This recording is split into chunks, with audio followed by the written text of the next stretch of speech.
पाहिजे माझ्याकडून काय तुम्हाला त्या असलं काय तुमच्याकडे घेणार का रे बल्क तुम्ही येतील ना घेणार रे बल्क मी एक फकीर आहे फकीर आणि या ब्रह्मांडाचा मालक आहे बरं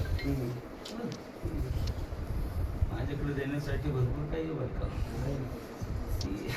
सांभाळलं पाहिजे ना सांभाळणारे नाही ना बल्का तुम्ही द्या ना आहे पण सांभाळणारे माझ्याकडे जे आहे ना रे बल्का ते देण्यात बल्का या झाडाला बंद टाकलेले बल्का समजा याच्या गुरुंनी टाकलेच बल्का बरोबर यांनी ठरवलं तरी तुम्हाला देऊ शकत नाही बल्का आणि ज्या माझ्याकडे आहे ना रे बल्का ते मी तुम्हाला कधी ते मी रात्रीला पण देईल बल्का समजलंस जाऊ दे मला बाबा